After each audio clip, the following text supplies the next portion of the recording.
What is up, my ducks and drakes? Welcome to the Karate Lake, and today we're going to be reading Chapter 4 of A Lesson in Practicality by ResidentAnchor on Wattpad. If you'd like to support the fic or the author, please do so with the links in the description below. We're going to be reading Chapter 4, Piece of Cake. Let's go. Virgil had always felt a bit like the odd one out. Ever since middle school, he wasn't sure when it started, but his small section of friends slowly stopped talking to him, leaving him to sit alone at lunch, the ultimate act of betrayal one could do during middle school. High school was no better, leaving him to be mostly on his own, which he had realized he didn't mind. Sure, there were his friends who let him in on conversations, not that he ever gave any input. There were also his bullies, but most things never got physical, especially after his deeper dive into his now cringeworthy emo phase. Yes, his edginess had dulled over the years, and the eyeliner would last longer without him piling it on, but he never truly let it all go. When he moved in with the nerds, as he loves to refer to them, things didn't change.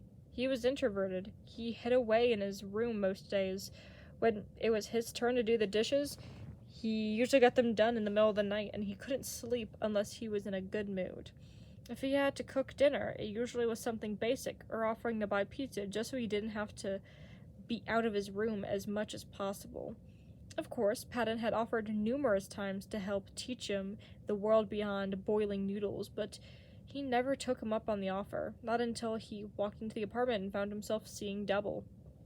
He still remembered that day, more surprised than scared. The only reason it took him so long to talk to Patton was the fear for outing himself as well. After finding out about Roman, he swallowed his pride and built up the courage, and even then he was vague and didn't actually do or show anything until after he had a bit of alcohol in him to calm him down. He was lucky. His power could be easily hidden and written off, since no one could really see him do it unless he pulled them out of time with him. Roman and Patton could walk around so carefree, but Virgil couldn't help but worry about them. It was one slip-up and Patton had been caught. What if he had been anyone else? What about Roman? What was like a battery? Affecting everything around him? There was no off switch. They never seemed to be too worried about it, so Virgil was never worried about them, though he never did try to show it. Then there was Logan, who Virgil had more than a few issues with. Logan, I have to go to work. Virgil pushed past his roommate with a shove. He had been avoiding Logan to prevent this very thing, but the other was very persistent. They were the only two left in the apartment, and Virgil didn't feel like he wanted to be trapped. The casual conversation Logan wanted wasn't going to happen. Not if you could help it. You are leaving with adequate enough time, Virgil. I merely wish to speak with you for a moment. Virgil spun around and looked back up at his roommate with a glare. You want to know why I don't want to talk about my powers with you? The conversation from dinner earlier in the week was still fresh to him. How the usually calm man's eyes lit up like a Christmas tree. He took a step forward, poking harshly against Logan's chest. You immediately pull out that damn journal and start writing everything down like we're lab rats. Guess what? We're people, not some science experiment. Virgil huffed and spun back around. If I haven't seen you use your powers, the only time you actually have since we moved in months ago, may I remind you, I'd think you were some crazy scientist playing us this whole time. Logan didn't stop Virgil from leaving after his roommate's outburst. He flinched as the door slammed shut, wondering if the apartment downstairs could complain about the yelling.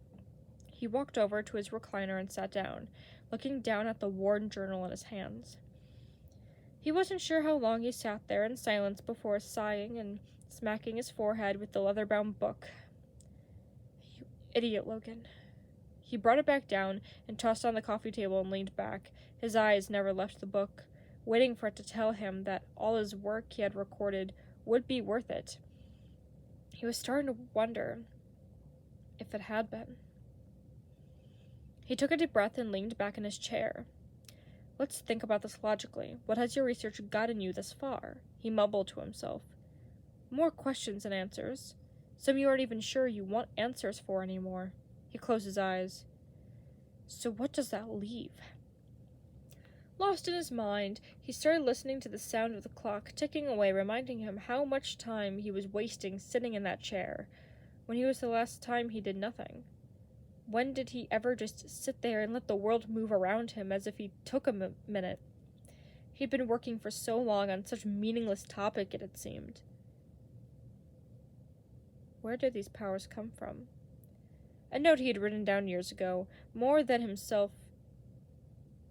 half his lifetime, and he was no closer to answering it. Maybe he went about this the wrong way. Logan knew he was not experiencing in any way with dealing with others. Logan searched how he should talk to and comfort Patton before pulling the man into the other room. He had spent so long trying to figure things out himself, he had become unaware that his behaviors would be seen as not just strange, but negative to others. Virgil always seemed to focus on the bad and what-ifs, but did the others see him like that? He would have to talk to more than just Virgil. When Virgil arrived back home, Logan didn't bother stopping him as he headed straight into his room. He waited a few minutes after Virgil settled into his room before getting up and knocking on the door. Virgil, I was hoping we could talk. Logan quietly counted to 10, knowing he wasn't going to get an answer. All right, this will do. I was hoping to apologize for my behavior. Perhaps we could re-establish boundaries with each other. This time, he had hoped to hear some noise from the door, but after counting way past 10, Logan had to face facts. All right, another time then.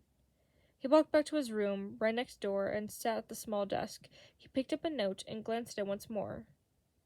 Be patient. Apologize. Ask to talk things through. Logan had spent all too long figuring out the best way to approach Virgil.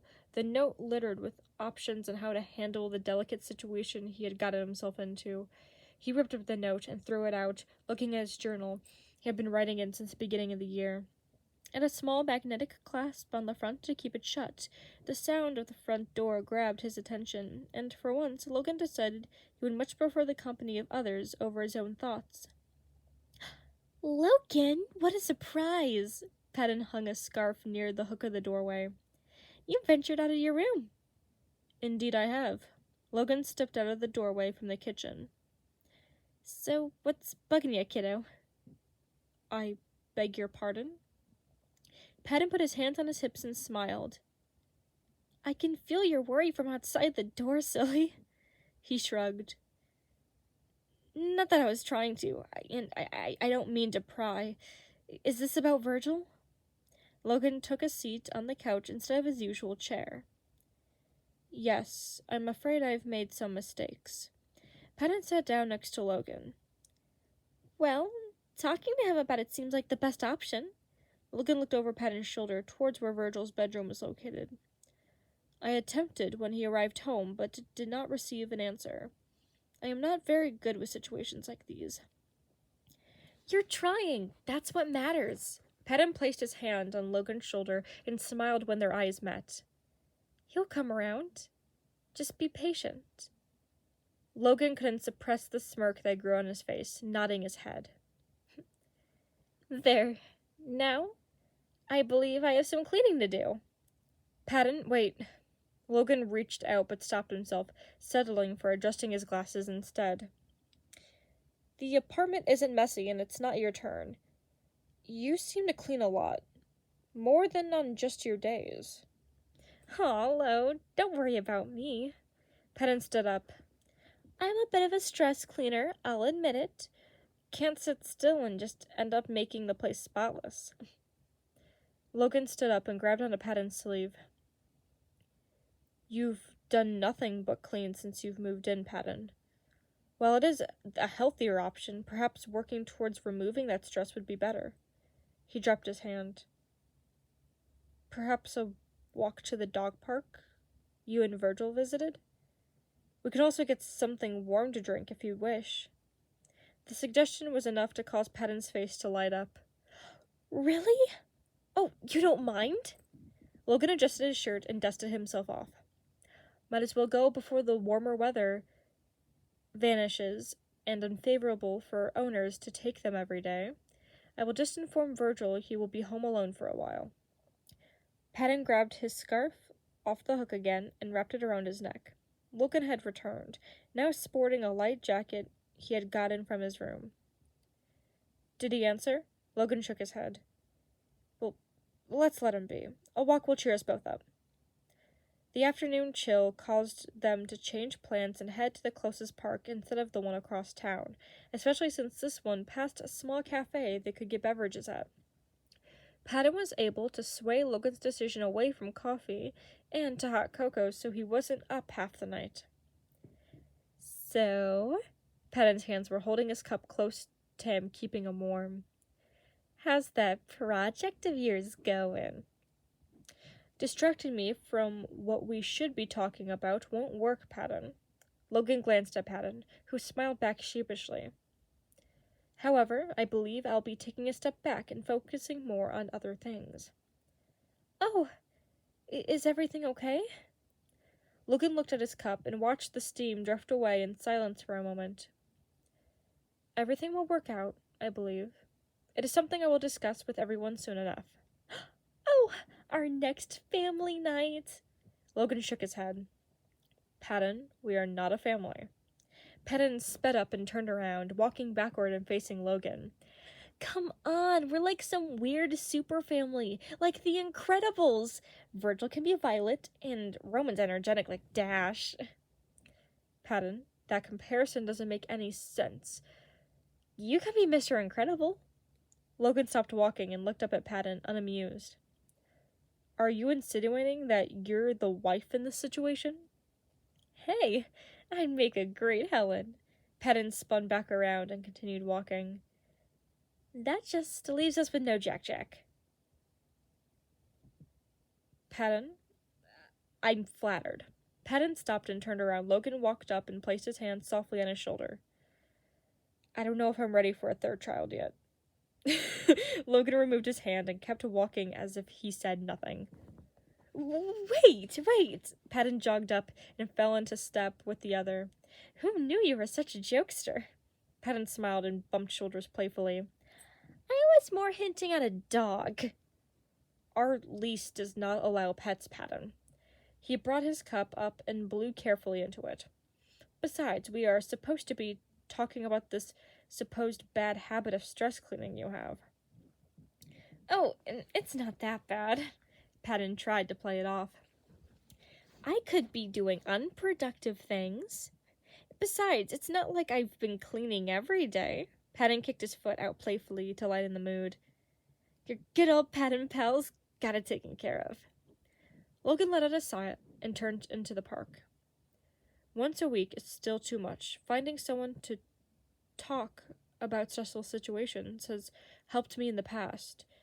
You should at least vent your frustrations a bit. They walked in silence for a bit, watching the leaves start to fall and the occasional jogger pass. A man walking his dog caused Patton to let out a cheerful cry at the sight. Eventually, Patton sped up and walked to the bench, motioning for Logan to sit. Taking the hint, they both sat down and sipped their beverages and enjoyed the peace of the moment. Patton cleared his throat and turned towards the other. Okay, you want me to talk, but would you mind listening for just a minute? Logan stopped and looked at Patton. The other seemed to finally drop his seemingly endless happy facade and took a moment seriously. Logan nodded and held his cup firmly. Patton, if I may speak first for a moment. Logan looked away and didn't wait for a response. It is to my understanding that in the last few months, you have done a lot for us already. Virgil really only comes out of his room when you are there, and Roman can be over at the top most of the time, but you always encourage his habits when he is in a bad mood, or hear him talk about himself so we don't have to. Logan smirked at this comment. You have called me out on my poor social behaviors before and have helped me adjust appropriately. The least any of us can do is let you vent a bit. Logan caught himself as Patton suddenly launched him into a hug. Oh, that was so sweet. He pulled back with a shining smile. It's nothing too bad, I promise. If you want to listen. I guess there are a few things I could get off my chest. Patton shifted back and fiddled with his cup in his hands. I guess I'm worried about Roman. He seems to not be happy with his job, but won't talk about it. Then Virgil has been upset with something since last week when he tried figuring things out with me. Then the other night you two stopped talking after dinner, and he's been avoiding you, and you've been upset, and Patton let out a big sigh and slumped forward. I guess I just feel like I'm not helping enough. On top of that, my parents want to visit, but I don't think that's a good idea. I guess it's just all built up for me. A moment of silence passed over the two, and Patton leaned back and looked up from his cup, faced with a look of confusion. Patton? Logan stared at him intensely. Are you upset for us? You are frustrated with our situations? Patton chuckled and picked up his cup. It's called being friends, Logan. He tilted his head back and finished his hot cocoa. It's getting hot chocolate, so maybe we should head back. He was met with Logan rubbing his eyes with his hand and fixing his glasses. I'll never understand you. He stood up and followed suit. I get that a latte. Please don't. Patton unleashed his arsenal of dad jokes and puns onto Logan, who walked faster to hide his losing battle with his smile. He marched up the stairs first, not bothering to hold the door for Patton. Did you ever hear about the man who lived on the stoop? He got stares from people all day. Logan quickened his pace up the stairs. I'm sure it wasn't always the case, though. Get it? Like, staircase? They approached the door. If Roman's home, I'm sure whatever scene lies beyond is adorable. The creak of the door was enough for Logan to march himself into their apartment, and to be met with Roman, fully decked out in his prince costume. Roman, look at you! Patton raced forward and picked up the cape that now adorned his costume. You're a real superhero! Roman spun around and struck a pose, a black mask covering his face. Of course I am, Patton, and soon the world will know it. I still say ditch the cape. Virgil called from the couch. You look stupid.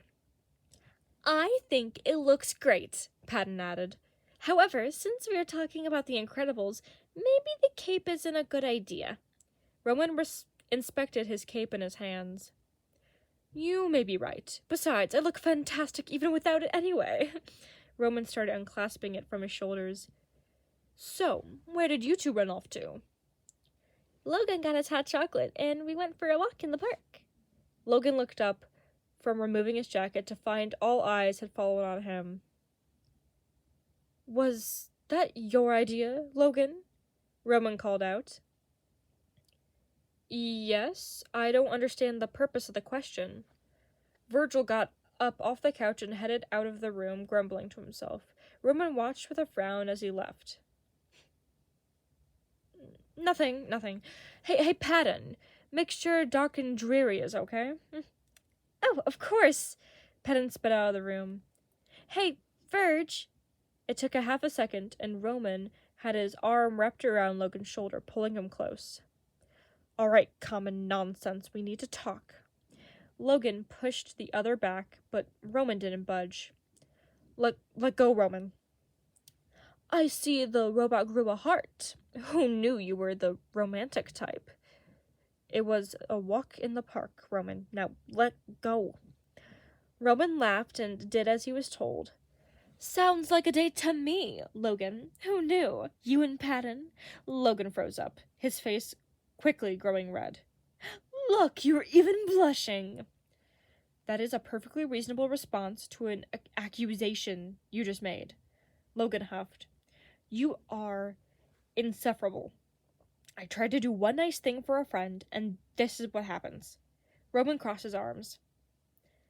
So he's your friend now, is he?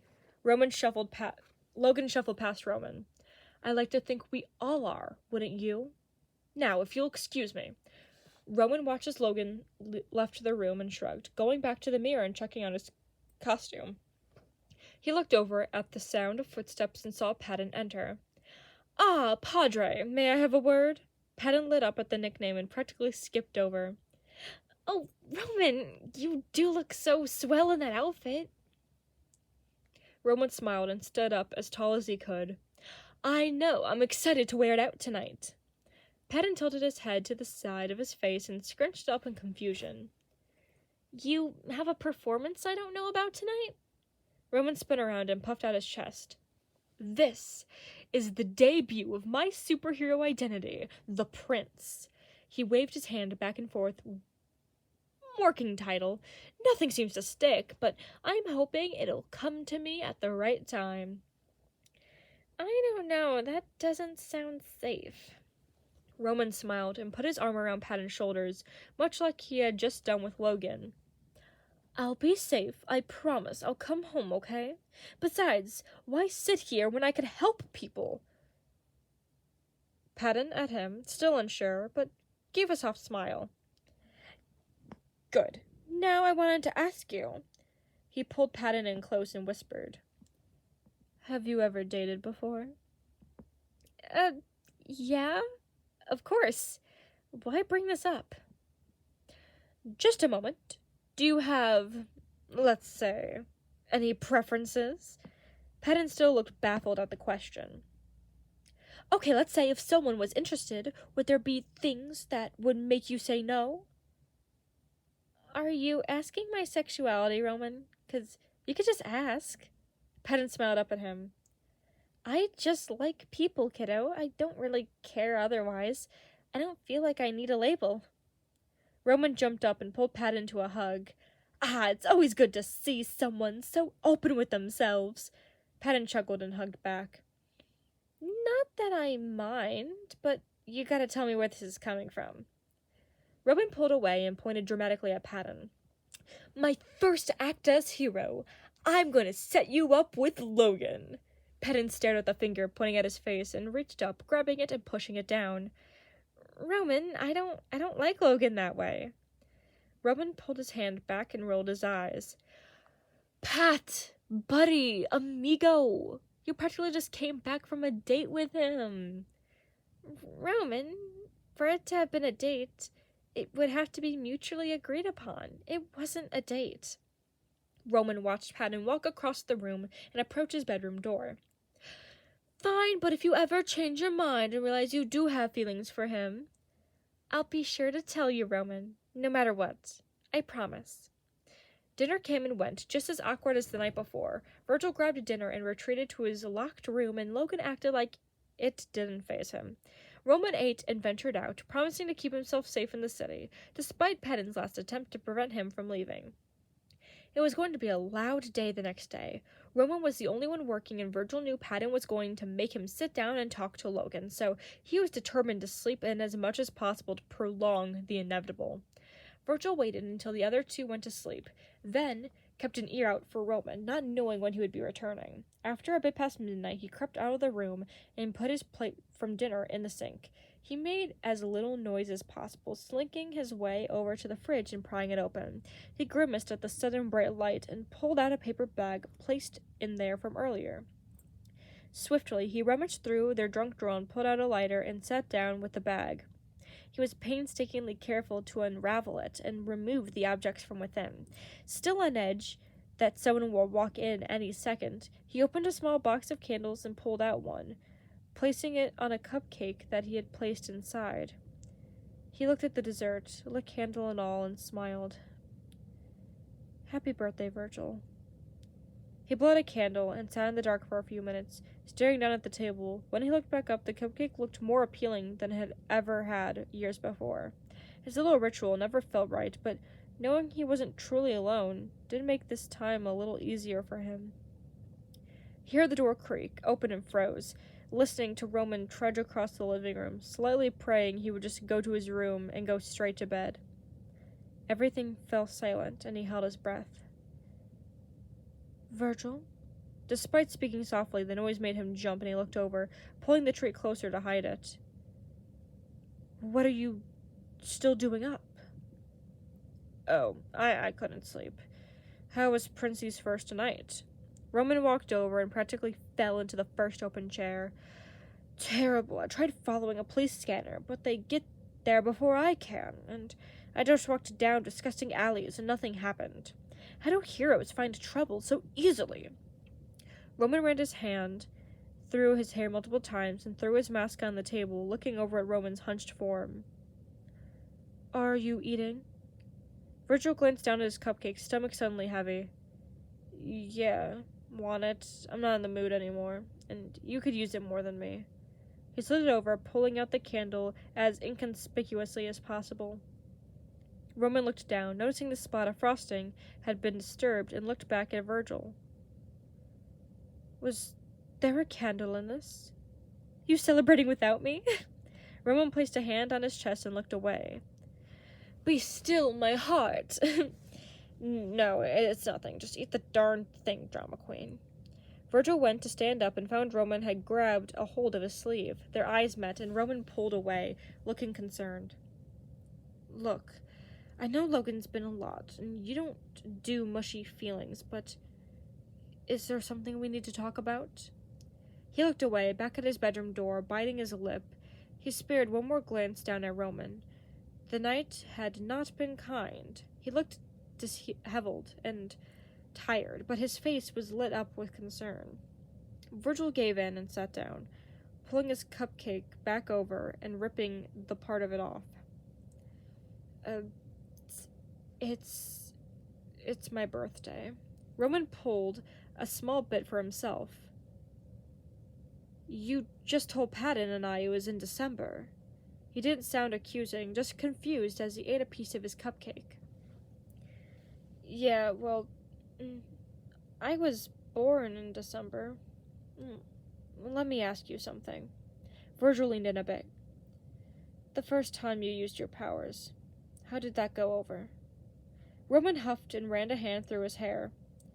Not so good. Parents freaked out, but eventually got over it. Took a while, though. Yeah, well, mine wasn't all sunshine either. He fiddled with the paper of the cupcake, pulling it off.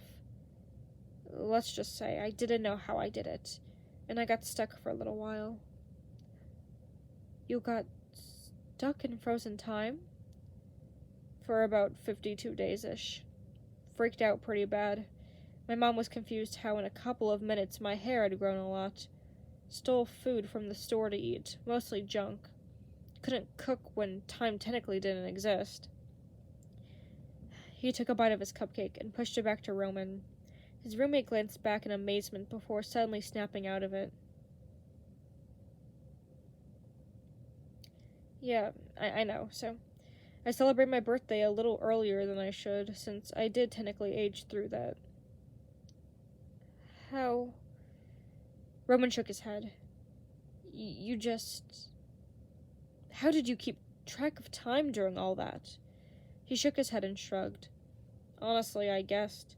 The whole situation freaked me out and made me a paranoid mess. And here I am today.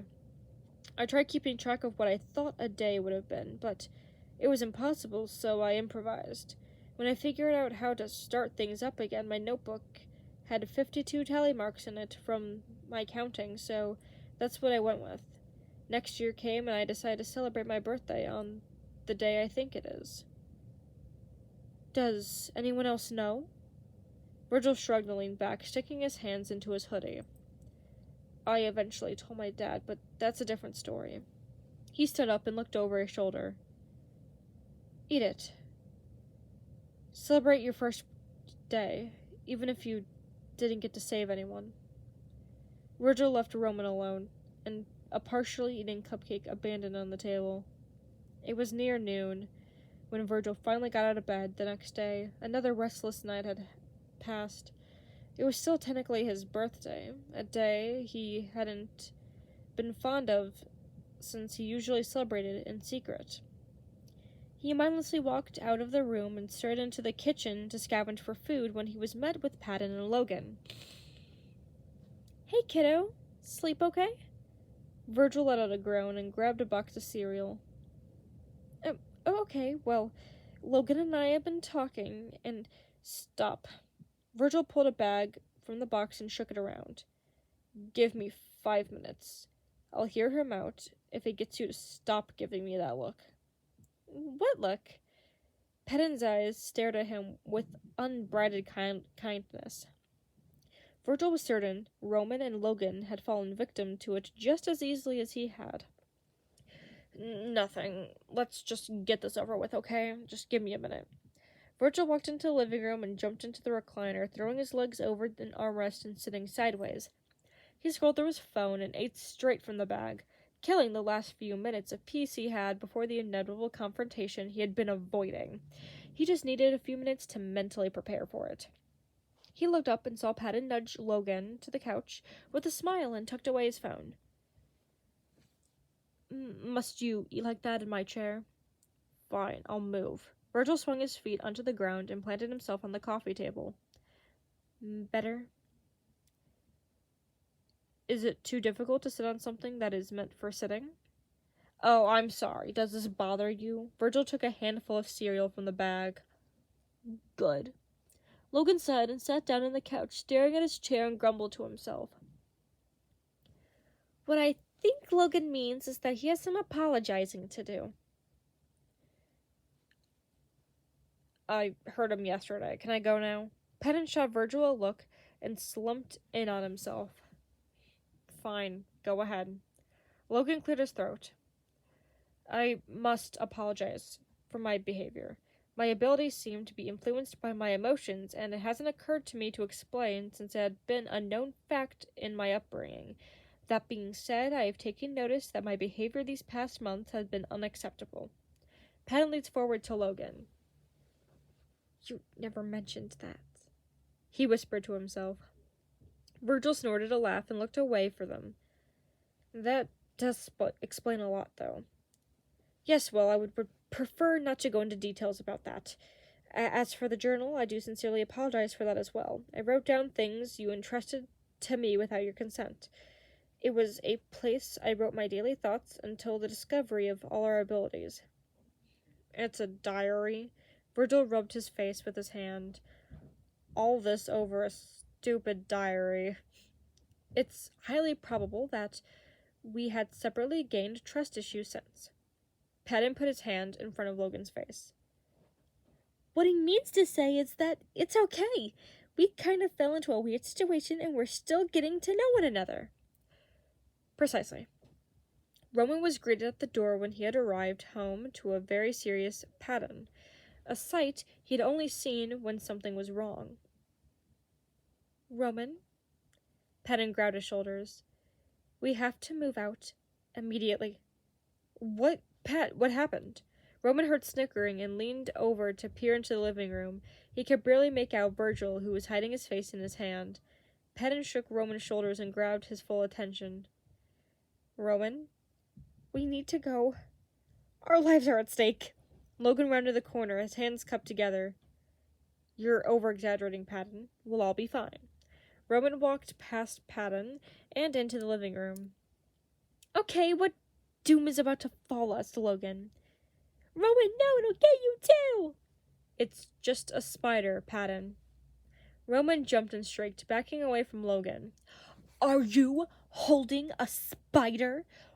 Why would you touch one of those things?" "It was bothering Patton, so I gathered it to remove it and put it outside." "Just kill it!" Patton ducked behind Roman. "Roman, kill it before it kills us!" Virgil started laughing and Logan looked confused. "I don't understand why this is so funny." Roman waved his hand to shoo away Logan. "Out of the way, so we may pass. I don't want to be anywhere near that thing." Logan took a few steps back and watched his roommates scoot by, keeping as much distance as possible. "I don't understand what the big deal is. Arachnids and insects have always been so interesting." Penance started backing up towards the kitchen. You can use fancy words for them, but they're still creepy, crawly creatures of doom, and I want nothing to do with it. He turned and walked into the kitchen.